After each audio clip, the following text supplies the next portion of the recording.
नमस्कार, उत्तराखंड न्यूज में आपका स्वागत है। मैं हूं माधवी पांडे आपके साथ। उत्तराखंड की राजधानी देहरादून के परेड ग्राउंड में 12 से 15 फरवरी तक विश्व आयुर्वेद कांग्रेस का आयोजन होने जा रहा है। आयोजन से पहले मुख्यमंत्री पुष्कर सिंह धामी द्वारा विश्व आयुर्वेद कांग्रेस और आरोग्य एक्सपो के प्रोग्राम गाइड का शुभारंभ किया गया। आपको बता दें, अब तक इस आयुर्वेद कांग्रेस के 9 संस्करण आयोजित किए जा चुके हैं। पिछले संस्करण की मेजबानी का मौका गोवा को मिला था और अब 10वां संस्करण देहरादून में आयोजित होने जा रहा है। इस विश्व आयुर्वेद कांग्रेस में 58 देशों के 300 से अधिक प्रतिनिधि प्रतिभाग करेंगे। राज्य सरकार का मुख्य उद्देश्य उत्तराखंड को आयुष के क्षेत्र में देश के अग्रणी राज्यों में शामिल करना है। इसके तहत इस अंतर्राष्ट्रीय आयुर्वेद कांग्रेस में उत्तराखंड को औषधि वनस्पतियों के कृषकों और इन वनस्पतियों के जरिए औषधि और अन्य सामग्री बनाकर इनका व्यवसायीकरण करने वाले व्यक्तियों को एक ही मंच पर लाने के लिए भी प्रयास किए जाएंगे। आपको बता दें कि मुख्यमंत्री ने विश्व आयुर्वेद कांग्रेस की मेजबानी प्रदान करने के लिए केंद्र का धन्यवाद किया है। साथ ही मुख्यमंत्री धामी ने बताया कि उत्तराखंड हमेशा से ही आयुर्वेद की भूमि रही है। वहीं विश्व आयुर्वेद कांग्रेस का सफल आयोजन उत्तराखंड की छवि विश्व में और भी ज्यादा बेहतर करने में महत्वपूर्ण साबित होगा।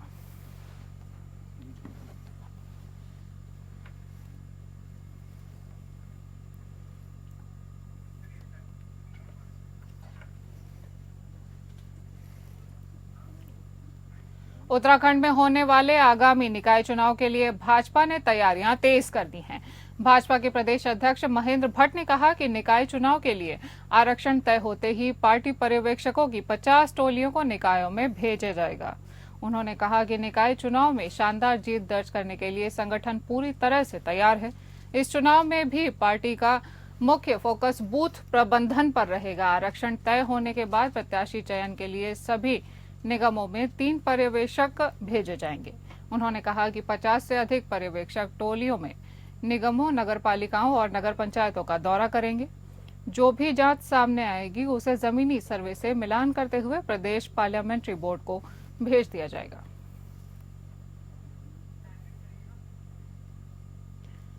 आपको बता दें कि उत्तराखंड में होने वाले आगामी निकाय चुनाव के लिए भाजपा ने अपनी कमर कस ली है। भाजपा के प्रदेश अध्यक्ष महेंद्र भट्ट ने कहा कि निकाय चुनावों के लिए आरक्षण तय होते ही पार्टी पर्यवेक्षकों की 50 टोलियों को निकायों में भेजा जाएगा। उन्होंने ये भी कहा कि निकाय चुनाव में शानदार जीत दर्ज करने के लिए संगठन पूरी तरह से तैयार है। इस चुनाव में भी पार्टी का मुख्य फोकस बूथ प्रबंधन पे रहेगा। आरक्षण तय होने के बाद प्रत्याशी चयन के लिए सभी निगमों में 3 पर्यवेक्षक भेजे जाएंगे। उन्होंने कहा कि 50 से अधिक पर्यवेक्षक टोलियों, निगमों, नगर पालिकाओं और नगर पंचायतों का दौरा करेंगे। जो भी जांच सामने आएगी उसे जमीनी सर्वे से मिलान करते हुए प्रदेश पार्लियामेंट्री बोर्ड को भेज दिया जाएगा। हमारे संवाददाता सतीश कोठारी फोन लाइन पर जुड़ गए हैं। सतीश, बीजेपी की ग्राउंड लेवल पे क्या तैयारियां हैं निकाय चुनाव को लेकर? देखिए, मैं भाजपा की बात करूं तो निकाय चुनाव को लेकर लगातार बैठकें चल रही हैं। लगातार वो अब तो उन्होंने पर्यवेक्षक नियुक्त कर दिए हैं और अपने पर्यवेक्षकों को हर नगर निगम में भेज रहे हैं। जहां जहां नगर निगम क्षेत्र है वहां जो है 50 टोलियां भेज चुके हैं और जहां भी जिस तरीके का भी माहौल होगा, मतलब जिसके पक्ष में माहौल होगा उसी को टिकट दी जाएगी। और देखा ये जा रहा है कि कौन कितना मजबूत कैंडिडेट है हमारा और किस तरीके से ग्राउंड लेवल पे उसकी पहचान है, उसकी भूमिका है, उसको लेकर लगातार भाजपा मंथन कर रही है और अपने टोलियों को भेजकर वहां सर्वे करवा रही है कि किस तरीके का माहौल रहेगा भाजपा के लिए, किस उनके अनुकूल रहेगा, कौन इस लायक होगा कि जो की सीट निकाल पाएगा। क्योंकि भाजपा का हर चुनाव में ये रहता है कि जो हमारा कैंडिडेट हो इतना मजबूत हो कि वो अपनी सीट निकाले, ये ना हो कि मतलब कल जो है सीट न निकाल पाए। तो इसलिए जो है भाजपा ग्राउंड लेवल से बात करती है और ग्राउंड लेवल के लोगों से बात करती है कि ये देखा जाता है कि कौन कितना संघर्षहीन कार्य करता है, किस तरीके से जो है सीट निकाल पाएगा। जी, तमाम जानकारी हमारे दर्शकों तक पहुंचाने के लिए धन्यवाद Satish.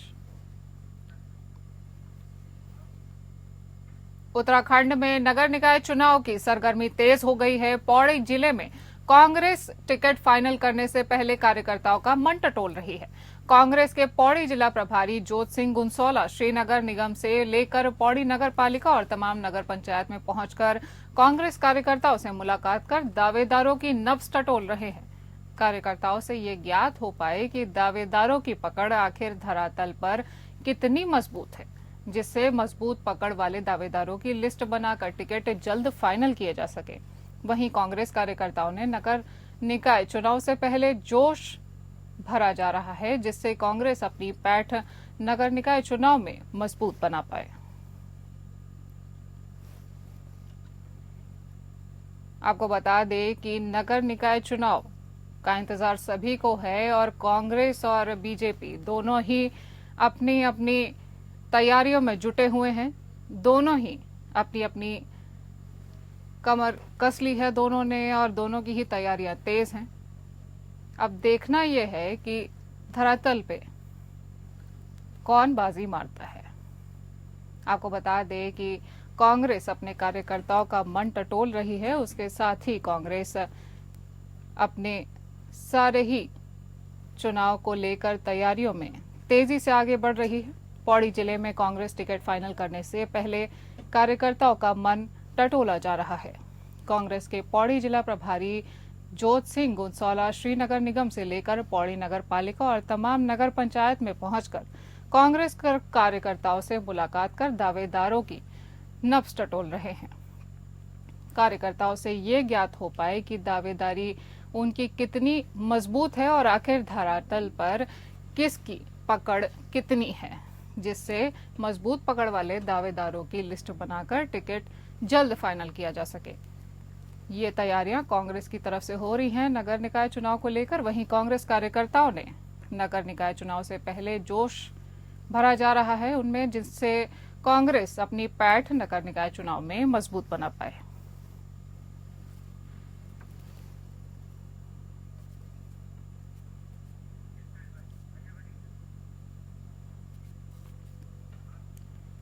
Rudrapur bus stand DD चौक से 3 पानी डैम तक यानी किच्छा बाईपास को जाने वाले 2.70 किलोमीटर महत्वपूर्ण मार्ग के नवीनीकरण कार्य का क्षेत्रीय विधायक शिव अरोड़ा ने फीता काटकर और नारियल फोड़कर शुभारंभ किया। इस दौरान विधायक शिव अरोड़ा ने कहा, किच्छा बाईपास रोड सबसे व्यस्ततम मार्ग है, जिसका उपयोग लाखों लोग प्रतिदिन करते हैं। इसको बने काफी समय हो गया था, जिसको देखते हुए नवीनीकरण कार्य का शुभारंभ किया है, जिससे यातायात और सुगम होगा और मार्ग का उपयोग करने वाले लोगों को इसका लाभ मिलेगा। विधायक शिव अरोड़ा बोले, रुद्रपुर क्षेत्र में लगातार एक के बाद एक निर्माण कार्य स्वीकृत होकर धरातल पर नजर आने लगे हैं। जनता महसूस करने लगी है कि क्षेत्र का विधायक जो बोलता है उस कार्य को प्राथमिकता के आधार पर पूरा करता है।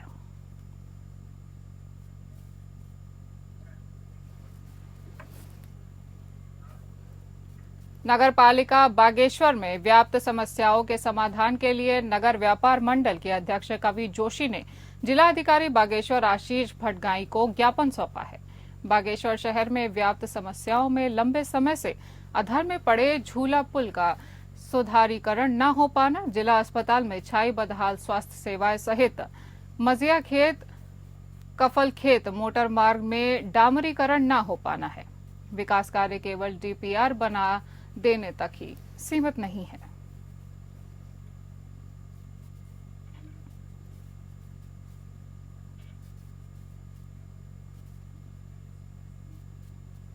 आपको बता दें कि नगर पालिका बागेश्वर में व्याप्त समस्याओं के लिए उनके समाधान के लिए नगर व्यापार मंडल के अध्यक्ष कवि जोशी ने जिलाधिकारी बागेश्वर आशीष भटगाई को ज्ञापन सौंपा है। बागेश्वर शहर में व्याप्त समस्याओं को सफल तरीके से उनका निस्तारण करने के लिए ये बैठक हुई है।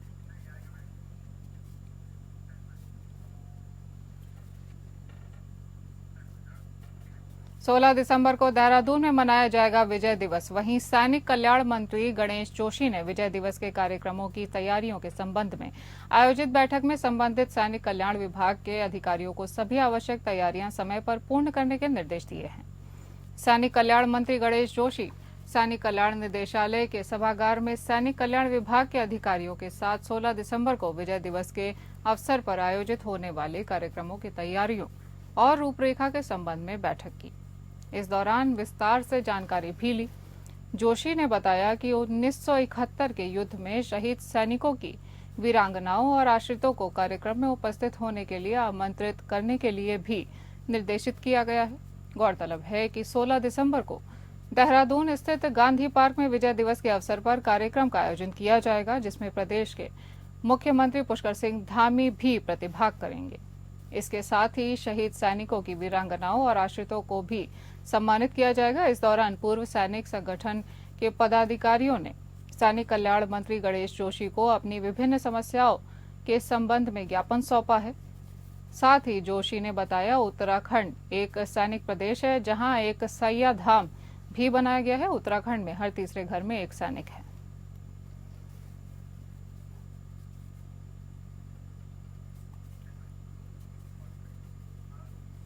विगत माह में चोरी की घटनाओं के 100% खुलासों के साथ थाना ऋषिकेश, रायवाला, पटेल नगर और नेहरू कॉलोनी रहा सबसे आगे। अन्य थाना प्रभारियों को चोरी की घटनाओं के शीघ्र अनावरण के निर्देश दिए गए हैं।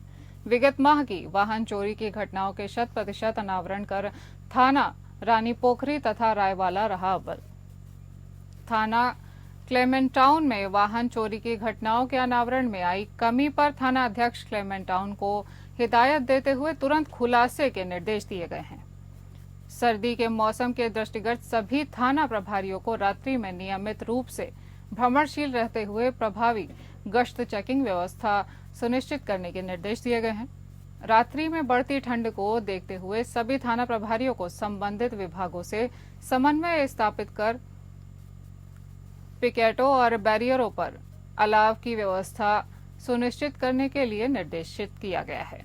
अवैध शराब, मादक पदार्थों की तस्करी में लिप्त अभियुक्तों के विरुद्ध प्रभावी कार्यवाही करते हुए उनकी अवैध संपत्ति के चिन्हितकरण पर कार्यवाही करने के भी निर्देश दिए गए हैं।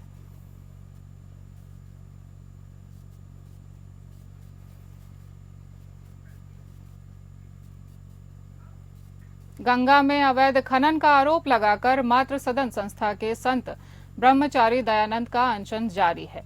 उनके अनशन के बाद साधु संतों और धार्मिक संगठनों की प्रतिक्रिया भी देखने को मिल रही है। गंगा सभा के महामंत्री तन्मय वशिष्ठ ने भी खनन को लेकर बयान दिया और गंगा की अविरलता के खनन को वैध बताया। तन्मय वशिष्ठ ने कहा कि पिछले कुछ दिनों से हरिद्वार में मां गंगा को लेकर एक विवाद और भ्रम की स्थिति हुई है और राजनीति भी की जा रही है, जो बिल्कुल भी उचित नहीं है। उन्होंने कहा कि बरसात के कारण गंगा का मार्ग अवरुद्ध हो जाता है, इसलिए गंगा के निर्बाध प्रवाह के लिए नियमानुसार निश्चित दायरे में खनन होना चाहिए। उन्होंने कहा कि गंगा पर राजनीति बिल्कुल भी नहीं होनी चाहिए। यदि कहीं कोई भ्रम की स्थिति है तो सबको आगे आकर इसका हल निकालना चाहिए।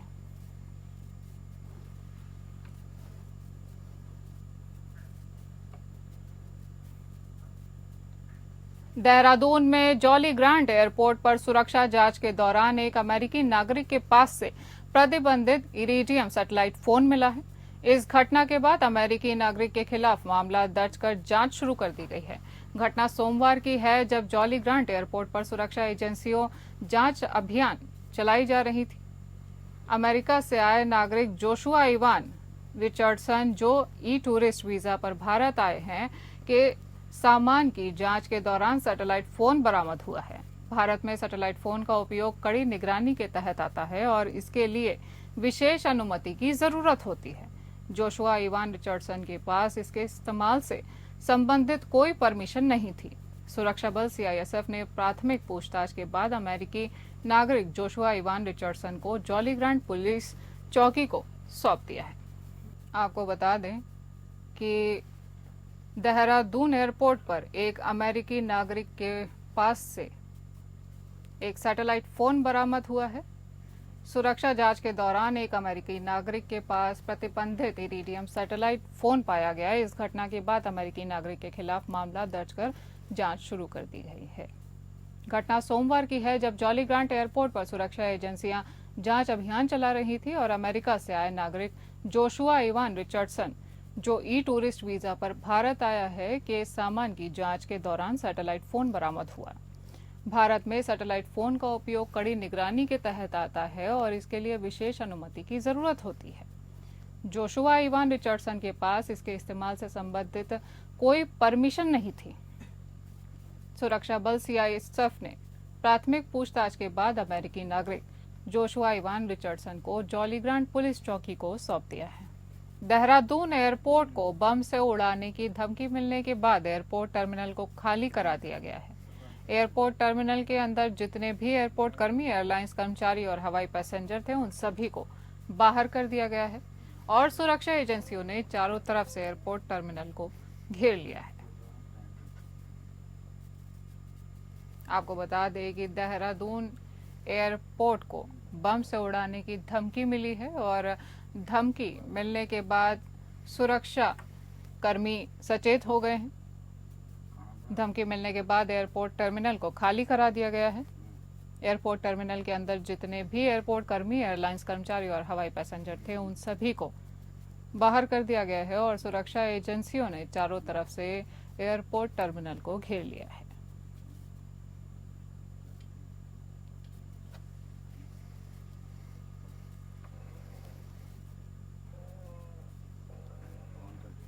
एसएसपी देहरादून द्वारा शुरू की गई नवीन पहल के तहत जनपद पुलिस द्वारा यातायात नियमों का उल्लंघन करने वाले वाहन चालकों, विशेषकर युवा वर्ग के विरुद्ध लगातार प्रभावी कार्यवाही की जा रही है।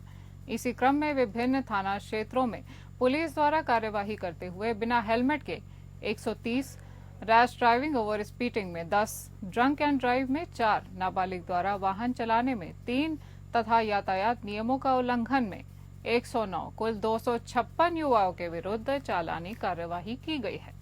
इस दौरान सभी 256 युवाओं के परिजनों से पुलिस द्वारा फोन पर वार्ता कर उनकी काउंसलिंग करते हुए उन्हें अपने नौनिहालों को यातायात नियमों के प्रति जागरूक करने के लिए प्रेरित किया गया है।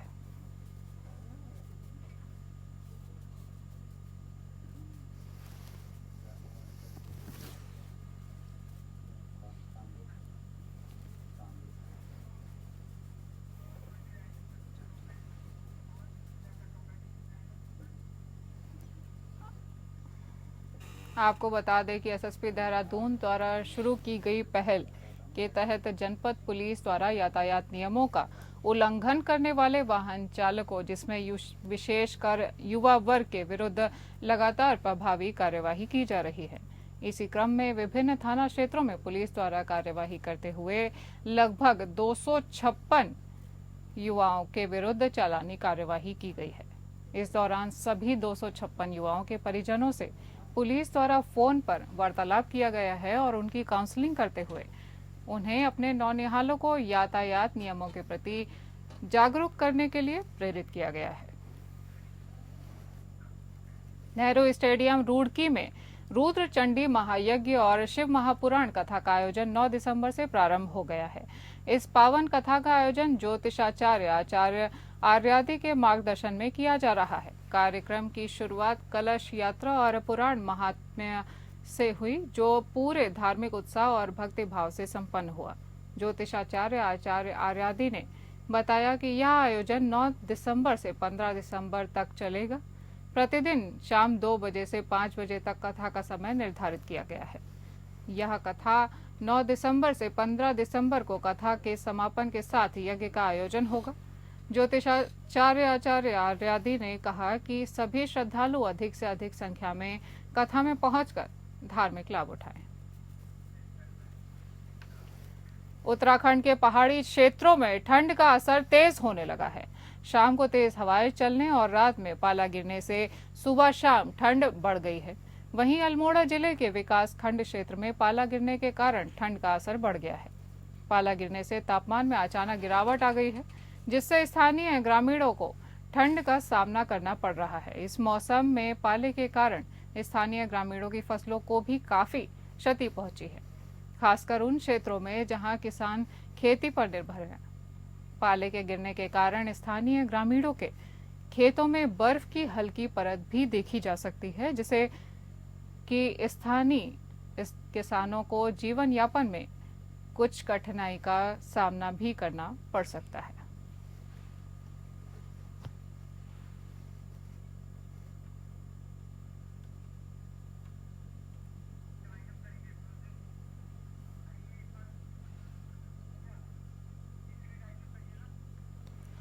आपको बता दें कि उत्तराखंड में बर्फ गिरने से किसानों के लिए दिक्कतें खड़ी हो सकती हैं। उत्तराखंड के पहाड़ी क्षेत्रों में ठंड का असर तेज होने लगा है।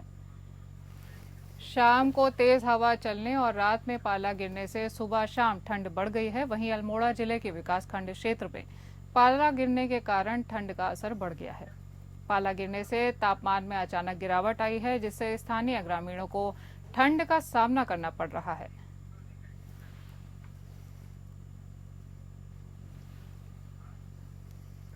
इस बुलेटिन में इतना ही। नमस्कार।